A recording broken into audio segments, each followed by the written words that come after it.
Hello दोस्तों, I am Vivek from हर्षेर।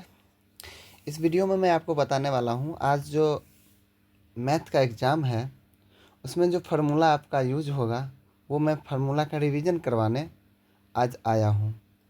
तो यहाँ देखिए, ये वास्तविक संख्या जो है, ये वास्तविक संख्या पहला चैप्टर है। ठीक है, तो पहला चैप्टर में ये पहला जो फार्मूला है वो है भाज्य बराबर भाजक गुने भागफल प्लस शेष। यानी इसका मतलब क्या हुआ, ए बराबर क्या होता है, बी क्यू प्लस आर होता है। ध्यान रखिएगा। ठीक है, चलिए दूसरा फार्मूला पर चलते हैं हम लोग। दूसरा फार्मूला है कि भाजक बराबर, तो भाजक बराबर होता है भाज्य माइनस शेषफल बट्टा भागफल। ठीक है, तीसरा फार्मूला है भागफल बराबर यानी भाज्य माइनस शेषफल बट्टा भाजक। ठीक है, अगला क्वेश्चन है, अगला फार्मूला 4 नंबर शेषफल बराबर, तो भाज्य माइनस भाजक गुने भागफल होता है। ठीक है, यानी सब ए बराबर बी क्यू प्लस आर अगर याद है, सबको हम उल्टा पुल्टा करके ये शेषफल भागफल भाज्य सब निकाल सकते हैं। ठीक है, तो जहाँ q इज नॉट इक्वल 0। चलिए 6 नंबर है, दो संख्याओं का गुणनफल बराबर क्या होता है, तो उनका मौसौ होता है गुना लस, यानी लसौ गुने मौसौ बराबर दो संख्याओं का गुणनफल होता है। ध्यान रखिएगा। 7 नंबर है, 7 नंबर में है ए गुने बी बराबर एस सी एफ गुने एल सी एम।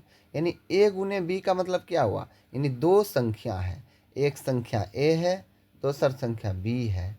यानी एक संख्या ए और दूसरी संख्या बी, यानी पहली संख्या गुने दूसरी संख्या बराबर मौसौ गुने लस। समझ गए, ध्यान रखिएगा, आज परीक्षा में ये सब काम आएगा। चलिए हम दूसरी चैप्टर की तरफ बढ़ते हैं। दूसरा चैप्टर है, दूसरा चैप्टर है बहुपद। ठीक है, तो 8वां नंबर ये देखिए, रैखिक बहुपद का व्यापक रूप होता है। तो रैखिक बहुपद का जो व्यापक रूप होता है ए एक्स प्लस बी होता है, जिसमें रैखिक बहुपद में घात की संख्या कितनी होती है, एक होती है। ध्यान रखिएगा। 9 नंबर में है द्विघात बहुपद का व्यापक रूप क्या होता है, तो द्विघात बहुपद का जो व्यापक रूप होता है a x square plus b x plus c होता है, जिसमें घात की संख्या कितनी होती है, 2 होती है। द्विघात बहुपद में घात की संख्या 2। चलिए 3 नंबर, त्रिघात बहुपद का व्यापक रूप क्या होता है, तो a x cube plus b x square plus c x plus d, यही होता है। और इसके घातों की संख्या कितनी होती है, 3। फिर से एक बार रिवीजन कीजिए। रैखिक बहुपद में जो घात की संख्या होती है कितनी होती है, 1 होती है। द्विघात बहुपद में व्यापक रूप तो बता दिए, द्विघात बहुपद में घात की संख्या कितनी होती है, 2 होती है। और त्रिघात में 3 होती है। ध्यान रखिएगा। अगला क्वेश्चन देखिए, अगला फॉर्मूला देखिए, द्विघात बहुपद ज्ञात करने का सूत्र। तो द्विघात बहुपद जब अल्फा बीटा का मान दिया रहेगा, alpha plus beta, alpha into beta, यानी अल्फा प्लस बीटा का मान दिया रहेगा अल्फा इंटू बीटा का, तो इस फॉर्मूला पर ले जाकर डायरेक्ट रख देंगे, नहीं रख देंगे। यानी फॉर्मूला है x square minus alpha plus beta into x plus alpha beta. ठीक है, अगर अल्फा और बीटा ही सिर्फ दिया रहेगा तो उसमें पहले हम अल्फा प्लस बीटा का मान निकाल लेंगे। ठीक है, अल्फा इंटू बीटा निकाल लेंगे और उसके बाद इसमें एक जगह यहाँ ए प्लस बी, यानी अल्फा प्लस बीटा यहाँ रखेंगे, अल्फा इंटू बीटा यहाँ रखेंगे और तब निकालेंगे द्विघात। ठीक है, बहुपद। यानी कहने का अर्थ ये हुआ, जो अल्फा प्लस बीटा का मान, अल्फा इंटू बीटा का मान, शून्यकों का योगफल, शून्यकों का गुणनफल अगर दिया हो तब डायरेक्ट रख देंगे इस फार्मूला पर। अगर नहीं दिया हो, अल्फ़ा बीटा सिर्फ दिया हो, तो अल्फ़ा प्लस बीटा कर लेंगे एक बार अल्फ़ा इंटू बीटा कर लेंगे और इस पर तब रखेंगे उसके बाद इस फार्मूला पर। ठीक है, अगला क्वेश्चन है, देखिए 12 नंबर में क्या कहता है, नोट, बहुपद के जगह यदि समीकरण हो तो केवल बराबर में 0 लगा देना है।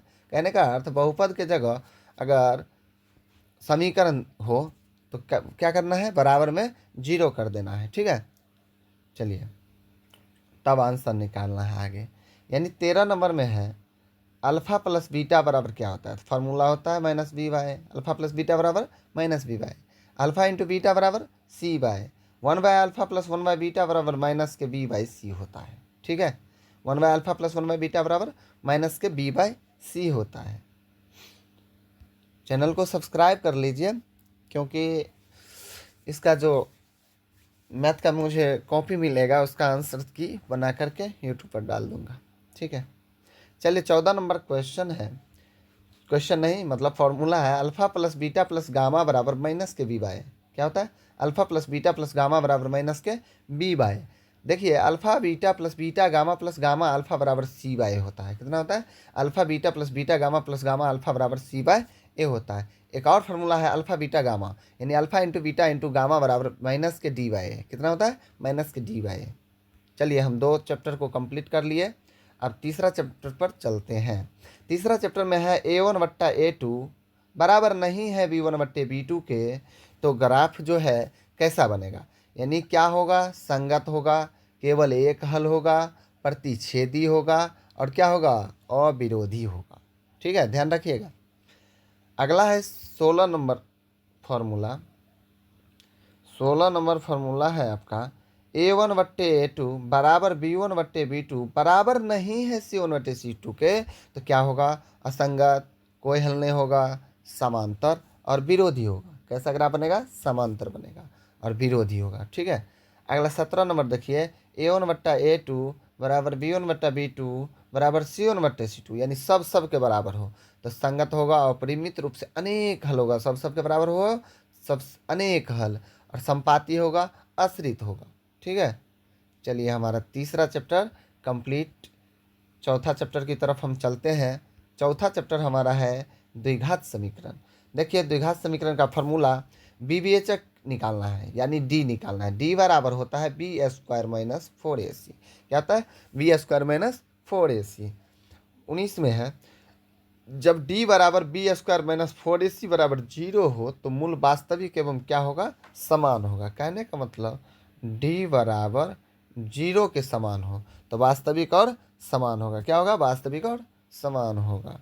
d का मान यानी निकालेंगे, और d का मान अगर 0 के बराबर होगा तो वास्तविक और समान होगा। ये 20 नंबर देखिए, तो 20 नंबर है कि जब d बराबर b² - 4ac ग्रेटर देन 0, यानी d का मान जब बड़ा हो 0 से बड़ा हो तो मूल वास्तविक और असमान हो जाएगा। वास्तविक तो होगा लेकिन क्या होगा? 0 से बराबर नहीं है, यानी बड़ा है, तो यह असमान हो जाएगा। समझ गए? और उसी में है एक और 21 नंबर कि जब d का मान 0 से छोटा हो, जब d का मान 0 से क्या हो? छोटा हो। तो छोटा होगा तो क्या होगा? मूल वास्तविक होता है। क्या होता है? मूल वास्तविक होता है। अगला देखिए 22 नंबर। 22 नंबर है x बराबर -b plus minus √b² - 4ac/2a। ये फार्मूला ध्यान रखिएगा। चलिए, और इसी फार्मूला को एक बार क्या करते हैं हम लोग? अल्फा बराबर -b प्लस √b² - 4ac/2a लिखेंगे, और एक बार क्या लिखेंगे? बीटा बराबर -b माइनस √b² - 4ac/2a। कहने का अर्थ यहाँ पर देखिए प्लस माइनस था ना, यहाँ पर तो प्लस माइनस दोनों था, प्लस माइनस दोनों, तो एक बार प्लस में लिखे हैं यहाँ, और यहाँ पर एक बार माइनस में लिखे हैं। ठीक है, चलिए ध्यान रखिएगा। ऐसे ही सवाल में उसका आंसर निकालते हैं ना। चलिए 24 नंबर देखिए, सार्वंतर कैसे निकालेंगे? डी का मान, यानी सार्वंतर जो निकालेंगे वो होता है a2 माइनस a1, यानी अगला पद माइनस पिछला पद। ध्यान रखिएगा सार्वंतर निकालने के लिए। अगला है 25 नंबर, an बराबर a plus n minus 1 into क्या होता है? d होता है। a plus n minus 1 into D होता है an बराबर। 26 नंबर देखिए, Sn बराबर n/2, Sn बराबर क्या होगा? n/2 into 2a plus n minus 1 into D होता है फार्मूला। अगला देखिए क्या कहता है 27 नंबर, अंतिम पद से nवां पद, यानी अंतिम पद से nवां पद अगर निकालने को कहेगा सवाल में तो क्या फार्मूला लगाएंगे? यानी उसमें लगाते थे a plus n minus 1 into D, लेकिन यहाँ पर है a minus n minus 1 into D, यानी यहाँ पर माइनस ले लेना है अंतिम पद से अगर निकालेंगे तब। ठीक है, ध्यान रखिएगा। अगला क्वेश्चन है जो एस एन बराबर n/2 into A plus A N, ठीक है, ये फार्मूला है, देख लीजिए। चलिए आगे चलते हैं हम लोग।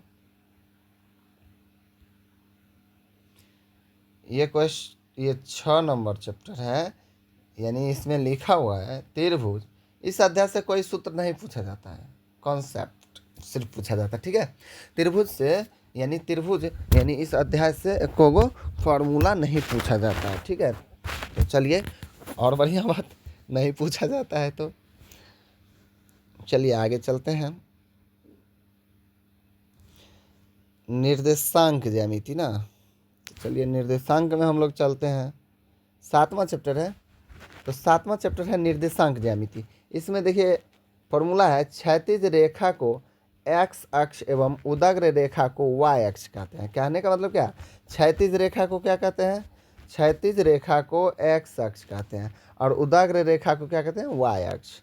30 नंबर देखिए, मूल बिंदु, जिस बिंदु पर क्षैतिज एक्स अक्ष एवं उदग्र वाई अक्ष प्रतिच्छेद करती है उस बिंदु को क्या कहते हैं, मूल बिंदु। कहने का मतलब देखिए यहाँ पर ये वाला जो बिंदु होगा, ये वाला बिंदु, ये वाला ये क्या होगा, मूल बिंदु। और इसी को हम क्या बोलेंगे, 0,0,0, यानी मूल बिंदु का निर्देशांक क्या होता है, 0,0। इसको हम क्या बोल देंगे, मूल बिंदु, ठीक है। और मूल बिंदु का निर्देशांक जो होता है वो कितना होता है, 0,0 होता है, ध्यान रखिएगा। यानी कहने का अर्थ एक्स अक्ष और वाई अक्ष जहाँ पर कटता है, जहाँ पर मिलता है, यानी यहीं पर ना मिलता है, इसी को हम मूल बिंदु बोलेंगे। इसका निर्देशांक क्या होता है, 0,0। ध्यान रखिएगा, आज की परीक्षा के लिए बहुत इंपॉर्टेंट है, थोड़ा ध्यान से सुनिए। चलिए 31 नंबर पर चलते हैं, ठीक है। आप लोग तैयार हैं, चलिए तैयार हैं, you are ready, then I am ready.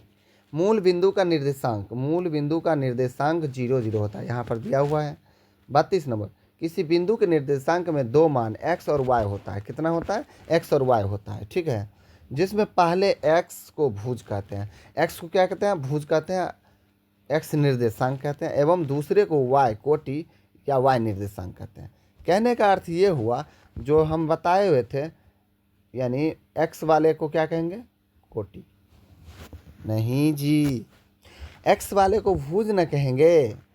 जब मैंने बताया था कि कोई भी चीज़ ऊपर से गिराएंगे तो x वाले पर रुकेगा, तो ये रुकने का मतलब, कहने का मतलब बताए थे कि भुज माने भुजा, समझना, भुजा गिराएंगे तो कहाँ पर रुकेगा, x वाले पर। तो x वाला क्या होगा, भुज होगा, y वाला क्या होगा, कोटि होगा। यहाँ पर है ना, यानी कि पहले x वाला होता है, भुज होगा, और दूसरे y कोटि होगा या y निर्देशांक होगा। यानी x वाले को x निर्देशांक, y वाले को y निर्देशांक, और x वाले को भुज कहेंगे, y वाले को कोटि कहेंगे, ठीक है, ध्यान रखिएगा।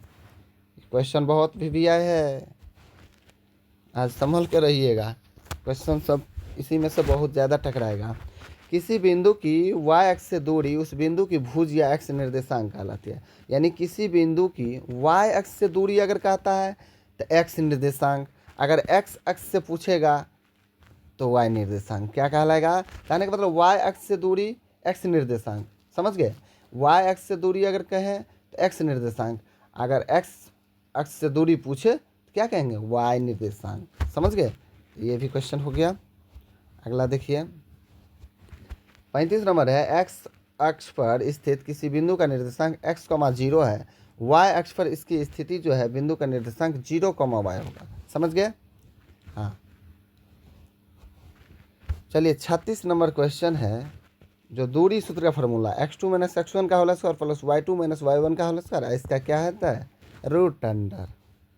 चलिए 37 नंबर, मूल बिंदु से किसी बिंदु की दूरी क्या होता है, तो मूल बिंदु से किसी बिंदु की दूरी होता है x² जोड़ y² उसका रूट अंडर।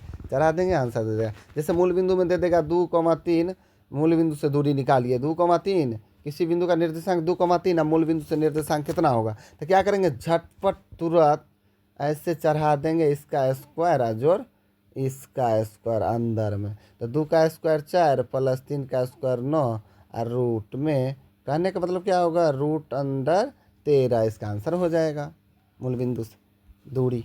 चलिए आगे बढ़े। अर्थात मध्य बिंदु का निर्देशांक होता है। मध्य बिंदु का निर्देशांक क्या होता है? x1 प्लस x2/2 कामा y1 प्लस y2/2। ठीक है, चलिए आगे बढ़ते हैं। त्रिभुज के केंद्र का निर्देशांक का फॉर्मूला ये है, यानी कि त्रिभुज के केंद्र का फॉर्मूला क्या होता है? x1 plus x2 plus x3/3, x1 plus x2 plus x3/3 और y1 plus y2 plus y3/3। ठीक है, त्रिभुज के केंद्र का निर्देशांक यह है। चलिए अगला है कि विभाजन सूत्र का फॉर्मूला। तो विभाजन सूत्र है mx प्लस mx लिख दीजिएगा बट्टा mm। ठीक है, mn, ठीक है, mn, my mn लिख दीजिएगा प्लस में। तो कहने का मतलब 12 21 12 12 21 12 12 21 12 ऐसे करके इसको बना दीजिएगा, जैसे बताए थे आप लोग को। ठीक है, फार्मूला याद करना थोड़े है, ट्रिक से बैठा लेना है। चलिए इसी में हम एक बार और रिवीजन करते हैं। विभाजन सूत्र क्या करिएगा? mx प्लस mx बट्टा mn। ठीक है, यहाँ पर n यानी m प्लस n कर लीजिएगा, my m1 m plus m। ठीक है, अब यहाँ पर 12 21 12 चढ़ा दीजिए जैसे बताए थे। ठीक है, फार्मूला ध्यान रखिएगा। चलिए एक और है फार्मूला कि त्रिभुज का क्षेत्रफल। त्रिभुज का क्षेत्रफल जो है 1/2 into x1 into y2 minus y3 plus x2 y3 minus y1 plus x3 y1 minus y2, ये फार्मूला होता है। ठीक है, ध्यान रखिएगा। देखिए मुझे तो इस बात पर बहुत गर्व है कि मैं अभी 1 बजे रात में आप लोगों के लिए मेहनत कर रहा हूँ। ठीक है, और आप लोग भी अपने माता पिता अपने गुरुजी के लिए थोड़ा ध्यान दे दीजिए, क्योंकि एक गुरुजी अपने विद्यार्थियों के लिए मतलब रात रात को जग जग के आपके लिए वीडियो बना रहा है। आपकी मम्मी पापा आपके सपनों को पूरा करने के लिए रात रात को जग के कोई काम करता है, कुछ पैसे आमदनी करने के हर जुगाड़ को अपनाते हैं और आपका भरण पोषण करते हैं। ज़रा सोचिए उस मम्मी पापा को क्या हालत बिगड़ता होगा, और आपका भोजन मतलब पर्याप्त मात्रा में आपके लिए भोजन तैयार करता है। ठीक है, तो ध्यान दीजिएगा, ऐसे ध्यान दीजिएगा कि मतलब मम्मी पापा कभी उदास ना हो, लाइफ में कभी मम्मी पापा उदास ना हो आपके बारे में सोच के। इसलिए आप लोगों से मेरा गुजारिश है कि आप लोग अच्छी तरह तैयारी करें, आगे बढ़ें अपने लाइफ में। देखिए मैं अभी 1 बज रहा है और आपके लिए वीडियो इसलिए बना रहा हूँ कि ताकि आप लोग 10वीं के क्लास में हैं और आज एग्ज़ाम देंगे और अच्छा परफॉर्मेंस कर पाएंगे। अगर एक फार्मूला को हम बता देते हैं, सही से रिवीजन करवा देंगे, ठीक है, तो आप लोग अच्छा से परफॉर्मेंस कीजिएगा। एग्ज़ाम हॉल में आपको क्वेश्चन देखते ही आप टिक लगा दीजिएगा, मुझे इतना यकीन तो है। ठीक है, तो चलिए हम ज़्यादा बात ना करेंगे क्योंकि टाइम भी नहीं है। आगे हम 8वां चैप्टर पर चलते हैं। बस मेरा ख्याल रखिएगा, बस इतना ही मैं आपको कहूँगा। ठीक है, आप बच्चे हैं, आप नहीं समझ पा रहे हैं, थोड़ा ध्यान रखिएगा कि मैं क्या कह रहा हूँ। ठीक है, चलिए हम 42 नंबर पर चलते हैं। ज़रा फॉर्मूला गौर से सुनिएगा। h यानी कर्ण बराबर लंब स्क्वायर जो आधार स्क्वायर का रूट अंडर। ठीक है, ये क्या है? लंब बराबर कर्ण का स्क्वायर माइनस आधार का स्क्वायर उसका रूट अंडर। और ये क्या? आधार बराबर होता है कर्ण का स्क्वायर माइनस लंब का स्क्वायर का रूट अंडर। ठीक है, देखिए एक बात और याद आ गया मुझे, अभी 1 बज रहा है लेकिन मुझे याद ये आ गया कि जब मैं बच्चा को अपना मानकर बहुत अच्छा से पढ़ाना चाहता हूँ तो बच्चा दूर काहे जा रहा है। इस बात पर मुझे तो गुस्सा भी चढ़ जाता है, लेकिन मैं गुस्साता नहीं हूँ, इसलिए कि बच्चा और डिप्रेशन में आ जाएगा। ठीक है, तो जैसे प्यार से ही समझाने का प्रयास करते रहता हूँ, लेकिन बच्चे लोग मानते नहीं हैं। मानना चाहिए। हर टीचर चाहता है कि मेरा बच्चा कितना आगे बढ़े, लेकिन हर बच्चा ये नहीं चाहता है कि हमारा टीचर क्या कर रहा है। ज़रा आप लोग मेरा वीडियो देख रहे हैं तो ज़रा उस टीचर को भी इज्जत दीजिएगा जो टीचर आपके लिए परेशान है, और माँ बाप के लिए भी इज्जत दीजिएगा जो माँ बाप आपके सपनों को पूरा करने के लिए दिन रात मेहनत करते हैं। ठीक है, चलिए हम आगे चलते हैं, ज़्यादा बातचीत नहीं करेंगे, परीक्षा है। साइन थीटा बराबर p/h। ठीक है, क्या होता है, लंब बट्टा कर्ण। कोसेक थीटा बराबर कर्ण बट्टा लंब, इसका उल्टा कोस थीटा बराबर आधार बट्टा कर्ण। ठीक है, आगे देखिए, सेक थीटा बराबर कर्ण बट्टा लंब, टेन थीटा बराबर लंब बट्टा आधार, और कोट थीटा बराबर आधार बट्टा लंब। ठीक, चलिए आगे है sine theta into cosec theta बराबर 1, साइन थीटा बराबर 1/कोसेक थीटा, कोसेक थीटा बराबर 1/साइन थीटा। ठीक, सब एक दूसरे को उल्टा है, एक याद हो गया बहुत ज़्यादा फॉर्मूला याद हो जाए। Cos theta into sec theta बराबर 1, tan theta into cot theta बराबर 1, कोस थीटा बराबर 1/सेक थीटा, सेक थीटा बराबर 1/कोस थीटा, टेन थीटा बराबर 1/कोट थीटा। ठीक, चलिए अगला क्वेश्चन है, तो टेन थीटा बराबर साइन थीटा बट्टे कोस थीटा। ठीक, अगला क्वेश्चन है जो फार्मूला, अगला फार्मूला देखिए, कोट थीटा बराबर क्या होता है, कोस थीटा बट्टे sine theta. Ten square theta बराबर साइन स्क्वायर थीटा बट्टे कोस स्क्वायर थीटा हम लिख सकते हैं, नहीं लिख सकते हैं। टेन स्क्वायर थीटा बराबर 1 plus coat ten square theta बट्टा 1 प्लस कोट स्क्वायर थीटा लिख सकते हैं। क्या लिख सकते हैं, टेन स्क्वायर थीटा बराबर टेन थीटा स्क्वायर बराबर वही हुआ 1 प्लस टेन स्क्वायर थीटा बट्टे 1 प्लस कोट स्क्वायर थीटा लिख सकते हैं हम लोग। अब देखिए, कोट स्क्वायर थीटा को हम लिख सकते हैं कोस स्क्वायर थीटा बटे साइन स्क्वायर थीटा, और कोट स्क्वायर थीटा को हम ये भी लिख सकते हैं ना, 1 प्लस कोट स्क्वायर थीटा बट्टा 1 प्लस टेन स्क्वायर थीटा। ठीक है, साइन 90 डिग्री माइनस थीटा बराबर cos theta, ten 90 degree minus theta बराबर कोट थीटा, सेक 90 डिग्री माइनस थीटा बराबर कोसेक थीटा। ठीक, अगला देखिए, कोस यहाँ से इधर, ठीक, यानी कि कोस 90 डिग्री माइनस थीटा बराबर sine theta, cot 90 degree minus theta बराबर टेन थीटा, और कोसेक 90 डिग्री माइनस थीटा बराबर सेक थीटा होता है। ये फार्मूला ध्यान रखिएगा, क्वेश्चन बहुत जल्दी जल्दी बनेगा, टेंशन नहीं लेना है प्रिय विद्यार्थी। चलिए देखिए आगे, sign square theta plus cos square theta बराबर क्या होगा, 1 होगा। साइन स्क्वायर थीटा बराबर हम लिख सकते हैं 1 माइनस कोस स्क्वायर थीटा, या साइन थीटा बराबर लिख सकते हैं 1 माइनस कोस स्क्वायर थीटा का रूट अंडर। ठीक, कोस स्क्वायर थीटा बराबर 1 माइनस साइन स्क्वायर थीटा, या कोस थीटा बराबर लिख सकते हैं, ये इधर का स्क्वायर जो है उधर जाएगा तो रूट चढ़ जाएगा, यानी 1 माइनस साइन स्क्वायर थीटा का root under. Sec square theta बराबर 1 प्लस टेन स्क्वायर थीटा। ठीक है, और टेन स्क्वायर थीटा बराबर होता है सेक स्क्वायर थीटा माइनस 1, ये ध्यान रखिएगा formula. Cosec square theta minus cos square theta बराबर क्या होगा, 1 होगा। ठीक, आप लोग तो 1 बजे नींद ले रहे होंगे, हमें इस चीज़ की हंसी आती है कि जिसे पढ़ना चाहिए वो सो रहा है, जिसे अपना सोना चाहिए, आनंद लेना चाहिए, मौज मस्ती करना चाहिए, वो बच्चे को पढ़ाने के लिए अभी जग रहा है। क्या दुनिया है। चलिए ठीक है, आगे देखिए, कहाँ तक बता दिए थे, यहाँ तक बता दिए थे। चलिए यहाँ से देखते हैं, cosec square theta minus cot square theta बराबर क्या होगा, 1 होगा। कोसेक स्क्वायर थीटा बराबर 1 प्लस कोट स्क्वायर थीटा। ठीक है, कोट स्क्वायर थीटा बराबर कोसेक स्क्वायर थीटा माइनस 1 होता है। एक चीज़ और याद मुझे आ गया कि कहा गया है दुनिया में वो इंसान अच्छा होता है जो दूसरे के लिए मरते हैं। कहने का अर्थ, जो बच्चों के लिए टीचर तो मरते ही हैं, क्योंकि टीचर का हर समय हर सपना होता है, हर टाइम होता है सपना जो मेरा बच्चा कितना आगे बढ़े। इसलिए बच्चे लोग ध्यान रखिएगा मेरा, कि मेरे बातों पर थोड़ा गौर कीजिएगा और कुछ अच्छा नंबर ले करके आइएगा। मेरा तो आशा इतना ही है, बच्चे लोग कितना ध्यान देंगे, अच्छा से ध्यान दीजिए, क्योंकि आपकी लाइफ का सवाल है। देखिए ये तो फॉर्मूला है, थोड़ा हम बता देते हैं। देखिए, साइन जो है 0 डिग्री 0 होता है, 30 डिग्री में 1/2 होता है, 45 डिग्री 1/√2 होता है, साइन में 60 डिग्री √3/2 होता है, साइन में 90 डिग्री 1 होता है। ध्यान रखिएगा। अगला देखिए, कोस 0 डिग्री 0 होता है, कोस 30 डिग्री √3/2 होता है, कोस 45 डिग्री 1/√2 होता है, कोस 60 डिग्री 1/2 होता है, कोस 90 डिग्री 0 होता है। ध्यान रहेगा। चलिए टेन में चलते हैं, ten 0 degree 0, ten 30 degree 1/√3, ten 45 degree 1, ten 60 degree होता है √3, और टेन 90 डिग्री इन्फिनिटिव होता है। ठीक है, ध्यान रखिएगा।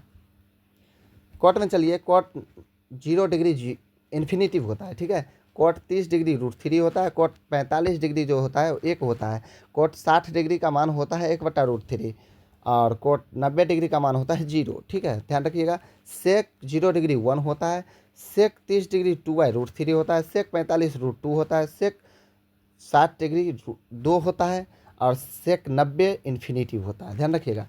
कोसेक 0 डिग्री इन्फिनिटिव होता है, कोसेक 30 डिग्री 2 होता है, कोसेक 45 डिग्री 2 होता है, कोसेक 60 डिग्री 2/√3 होता है, कोसेक 90 डिग्री 1 होता है। ध्यान रखिएगा, गर्दा मचा के आइएगा ना, तब तो और अच्छा लगेगा।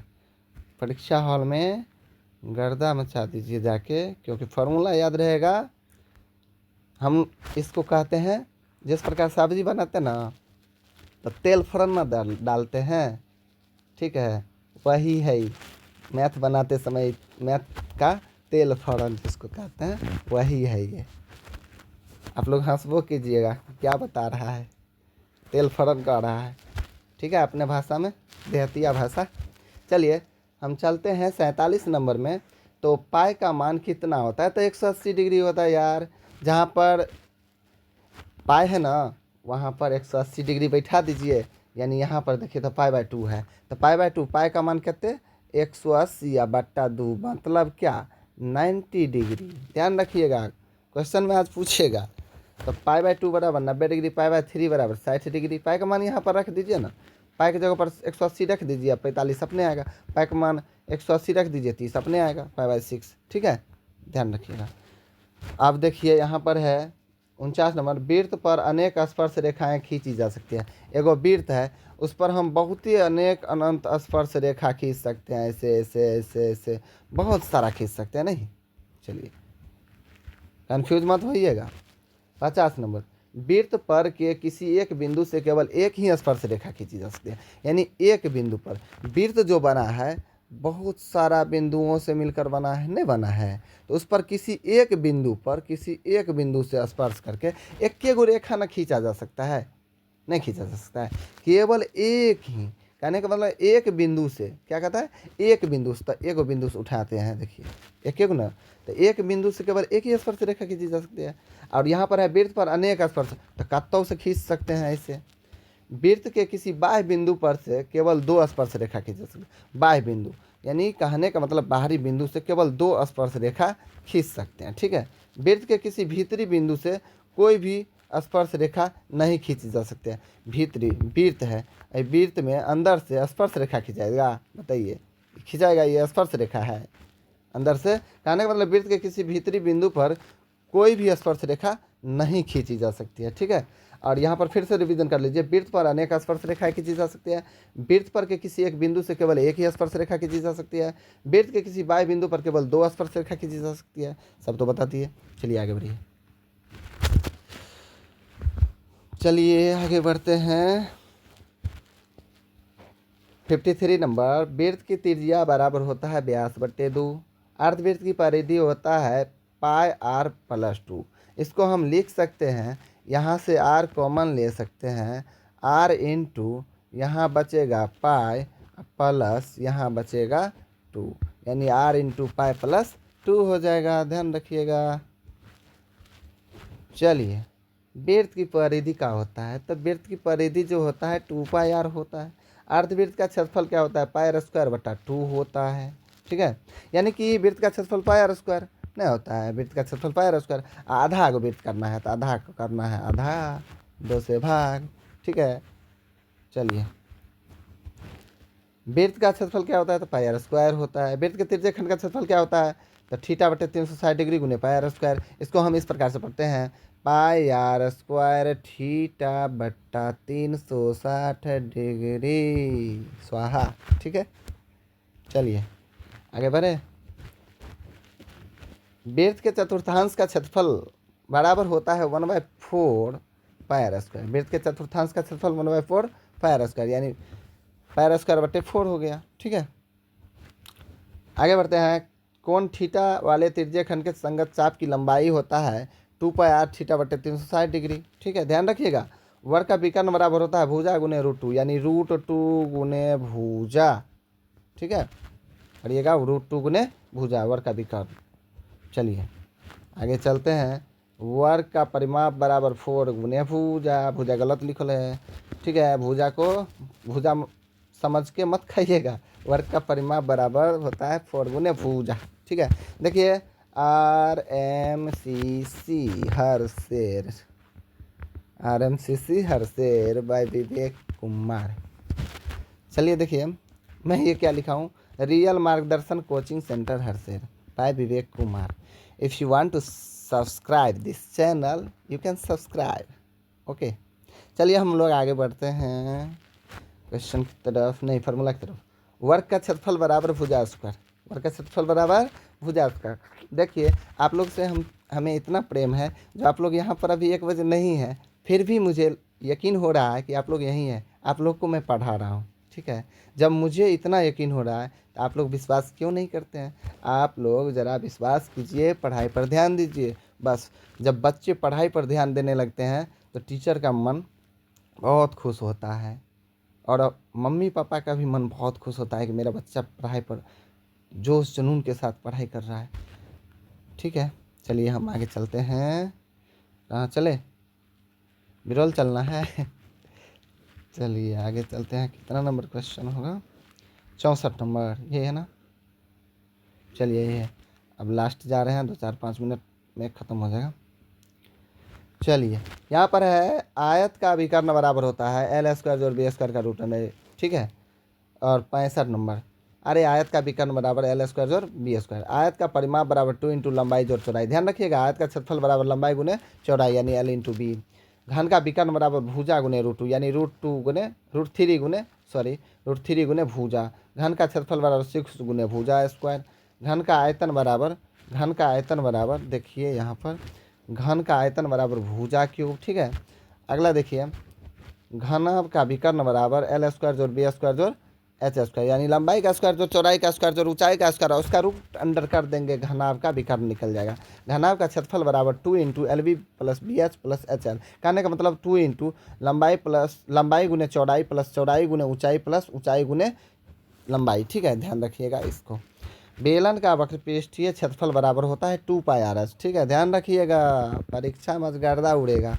घनाभ का आयतन बराबर L गुने B गुने H यानी लंबाई गुने चौड़ाई गुने ऊंचाई होगा। बेलन का संपूर्ण पृष्ठीय क्षेत्रफल होगा 2πr/h प्लस 2πr², ठीक है।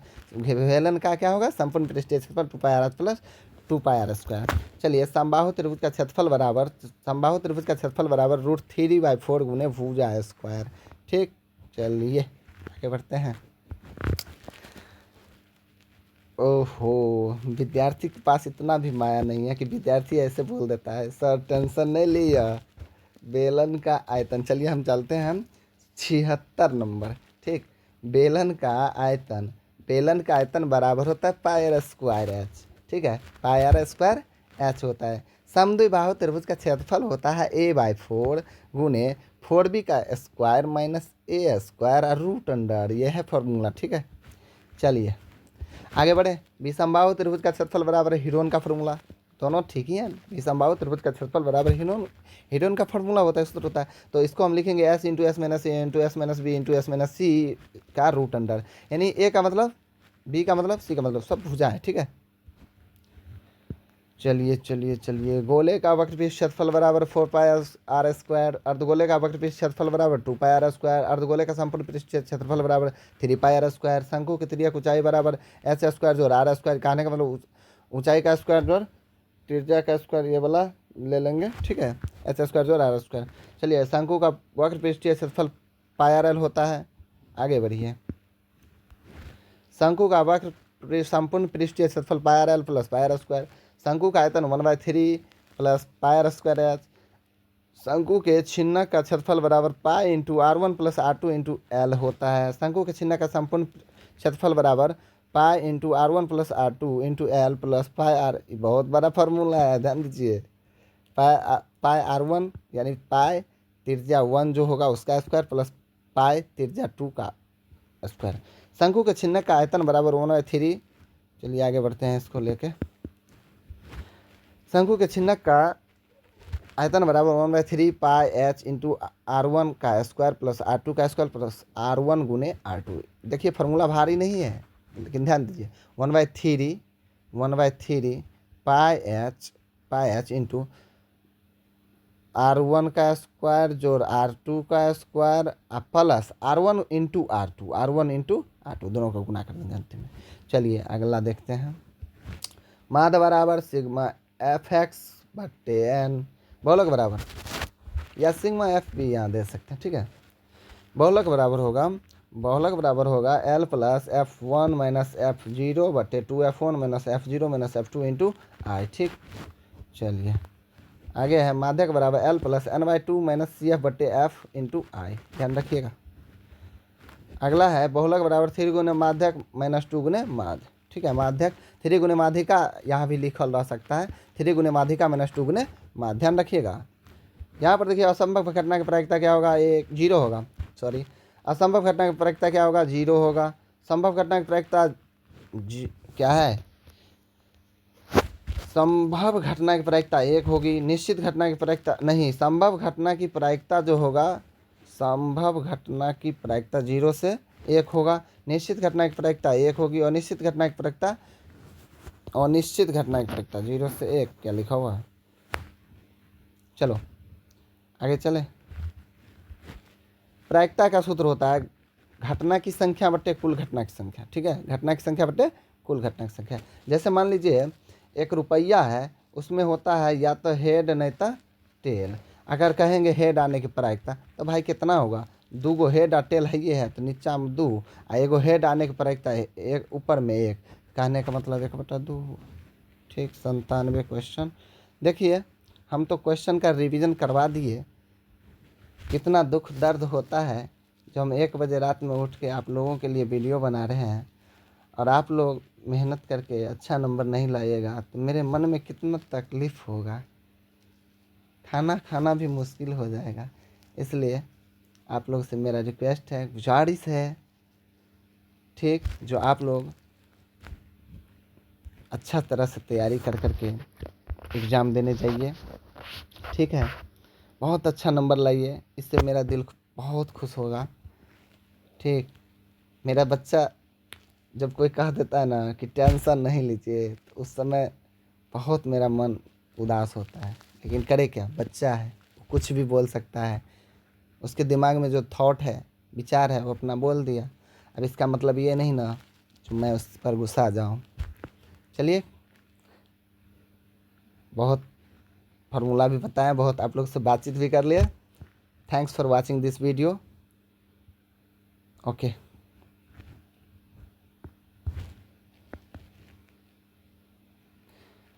इस चैनल को सब्सक्राइब कर दीजिए, अगर आप नए हैं तो चैनल को सब्सक्राइब कर दीजिए। मैथ का वीडियो बताएंगे इसका पूरा हल करके, ठीक है। जब भी मेरे पास क्वेश्चन